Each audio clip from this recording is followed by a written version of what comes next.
వాగర్ధావివ సంపృక్తౌ వాగర్ధ ప్రతిపత్తయే జగతః పితరౌ వందే Parvati పరమేశ్వరౌ. Shri Mata Telugu YouTube channel ప్రేక్షకులందరికీ కూడా నా హృదయపూర్వకంగా నమస్కారాలు. ఈరోజు మనం 2026 జనవరి రాశి ఫలితాలు ఏ విధంగా ఉన్నాయి అనేది తెలుసుకునే ప్రయత్నం చేద్దాం. అంతకంటే ముందుగా మీలో ఎవరికైనా జాతక సమస్యలు ఏదన్నా ఉన్నా, ఏ పరమైనటువంటి జాతక ఇబ్బంది ఉంది అని మీ మనసు కనిపించినా కింద కనిపిస్తున్న వాట్సాప్ నంబర్కి మెసేజ్ చేయండి. తప్పకుండా నేనే మీ జాతకాన్ని చూసి మీ యొక్క సమస్యకు అద్భుతమైనటువంటి పరిష్కారం చెప్పే ప్రయత్నం నేనే చేస్తాను. ఈ సంవత్సరం ముందుగా ఈ మాసంలో అందరికీ మనకి తెలుసు నూతన సంవత్సరం అనేది మొదలవుతుంది. ఈ యొక్క జనవరి నుంచి 2026 సంవత్సరం నూతన సంవత్సరం.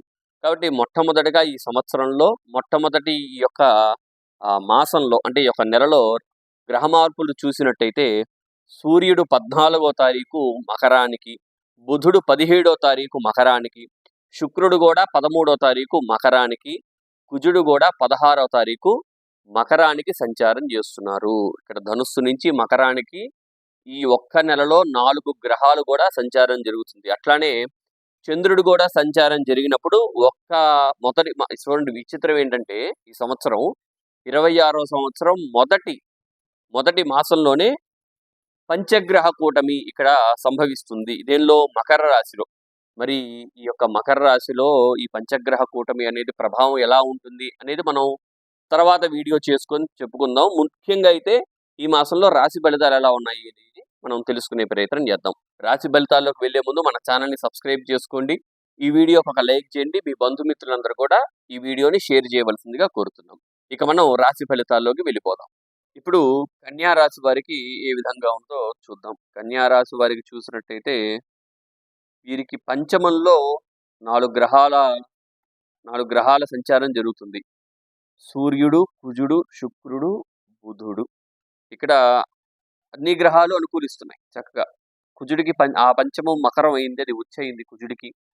ఆ కుజుడితో కలిసినటువంటి సూర్యుడు, చక్కగా శుక్రుడు, బుధుడు ఇక్కడ బాగుంది. చక్కగా కన్యా రాశి వారికి 4 గ్రహాల అనుకూలత బాగుంది. అట్లానే 6వ స్థానంలో రాహు కూడా అనుకూలిస్తున్నాడు. సప్తమంలో ఒక్క శని కొంత అనుకూలించట్లేదు. ఒక్క శని తప్పించి, శని కేతువు ఈ 2 గ్రహాలు తప్పించి ఇక మిగిలిన అన్ని గ్రహాలు రాహువు, గురువు, సూర్యుడు, శుక్రుడు, కుజుడు, బుధుడు అన్ని గ్రహాల అనుకూలత ఉంది. గురువేమో చక్కగా దశమంలో ఉన్నాడు, వృత్తిలో బాగుంది. మరి దీని ఆధారంగా చూసినట్టయితే ముఖ్యంగా ఇక్కడ సంతాన ప్రయత్నం చేసే కన్యా రాశి వాళ్ళు ఎవరైతే ఉన్నారో వారికి చక్కగా అనుకూలత పెరుగుతుందండి. మీకు పంచమంలో చక్కగా కుజుడు ఉన్నా చక్కగా ఏదో ఒక రకంగా ఆయన అనుకూలిస్తాడు. ఎందుకంటే ఉచ్చయింది కాబట్టి చక్కగా సంతాన ప్రయత్నం చేసేవారికి ఈ మాసంలో చక్కగా అద్భుతమైనటువంటి ఫలితాలు కనిపిస్తున్నాయి. అట్లానే భగవత్ అనుగ్రహం కూడా బాగా ఉంటుంది. మీరు చక్కగా ఏ పూజ చేసినా అనుగ్రహం ఖచ్చితంగా ఉంటుంది ఇక్కడ. శుక్రుడు కూడా ఉన్నాడు పంచమంలో, ద్వితీయాధిపతి అయి ఉన్నాడు శుక్రుడు పంచమంలో. చక్కగా ఈ ఫైనాన్స్ వ్యాపారం చేసుకునే వారికి కావచ్చు, అట్లానే చక్కటి వ్యాపారం ఏ వ్యాపారం ఉన్నా కానీ, ఎందుకంటే బుధుడు కూడా ఉన్నాడు, ఆయన లగ్నాధిపతి అయ్యాడు కాబట్టి ఏ వ్యాపారస్తులకైనా ఈ జనవరి మాసంలో అద్భుతంగా వీరికి 16వ తారీఖు తర్వాత నుంచి బాగుంటుంది, ఇంకా మెరుగ్గా ఉంటుంది. తర్వాత ఇక్కడ 6వ స్థానంలో రాహు చూసినా ఇందాక చెప్పుకున్నట్టే వ్యాపారం చేసుకునే వారికి శత్రు బాధ తక్కువ ఉంటుంది. శత్రువులు ఇక్కడ తక్కువ ఉంటారు. హెల్త్ రికవరీ బాగుంటుంది, హెల్త్ ఆరోగ్యపరంగా బాగుంటుంది. అది కాకుండా మనకి రాహు కూడా అక్కడ ఆయనకి అది మిత్రక్షేత్రం కాబట్టి చక్కగా అక్కడ ఆయన బాగుంటాడు, ఇబ్బంది ఏమి లేదు. అట్లనే ఇక్కడ శత్రు బాధ కూడా ఎక్కువ ఉంటుంది, గుర్తుపెట్టుకోవాలి. కన్యారాశి వారి శత్రు బాధ ఎక్కువ ఉంటుంది. ఈ సంవత్సరం మొత్తం ఉంటుంది. ఈ మాసంలో ఇంకొంచెం తీవ్రత పెరుగుతుంది. ఎందుకు? శని సప్తమంలో ఉంటాడు కాబట్టి. సప్తమంలో శని ఉంటే క్లోజ్ రిలేషన్స్, దగ్గరగా ఉండేటువంటి మిత్రులు కావచ్చు, బంధువులు కావచ్చు, వీరి పరంగా కొంత గొడవలు, కొంత అసంతృప్తి ఇట్లాంటివన్నీ కనిపిస్తున్నాయి. అయితే చివరికి అదే మంచిదిలే అనిపిస్తుంది అనమాట. పోతే పోయిందిలే, వాడితో స్నేహం అనవసరం, వాటితో స్నేహం చేయడం వల్ల ఉపయోగం లేదనే ఆలోచనలు కూడా ఇక్కడ వస్తుంటాయి. ఏదైనా మన మంచిగా జరుగుతుంది. సప్తమంలో శని ఉన్నా ఇక్కడ 6వ స్థానంలో ఇక్కడ రాహు ఉన్నాడు కాబట్టి అది పెద్దగా బాధ అనిపించదు. వాడితో గొడవ అవ్వడమే మంచిదిలే, వాడితో శత్రుత్వమే మంచిదిలే అనిపిస్తూ ఉంటుంది అనమాట. అట్లనే ముఖ్యంగా ఇక్కడ గురువు చూసినట్టయితే దశమంలో ఉన్నాడు కాబట్టి విద్యార్థులకి అట్లనే వృత్తిపరంగా అద్భుతంగా ఉంటుంది.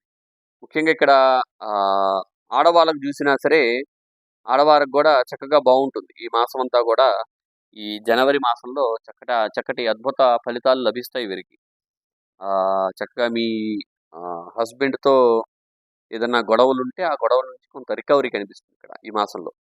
అంటే ఆహ్, చిన్న చిన్న విషయాలకి గొడవలేం పడతాంలే అనేటువంటి ఆలోచన ఇక్కడ మీరు తీసుకొస్తున్నాడు ఈ యొక్క గురువు.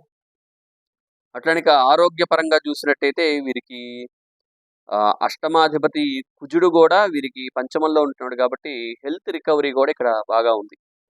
ఆరోగ్యపరంగా చక్కగా అన్ని పరంగా చూసినా కన్యా రాశి వారికి అద్భుతమైనటువంటి ఫలితాలు ఈ మాసంలో వీరికి జనవరి మాసంలో కనిపిస్తున్నాయి కాబట్టి, కన్యా రాశి వాళ్ళెవరైనా ఉంటే చక్కగా మన ఛానెల్‌ని సబ్స్క్రైబ్ చేసుకోండి. ఈ వీడియోకి లైక్ చేయండి. ఈ వీడియో ఇంకింతేనండి. సెలవు. నమస్కారం.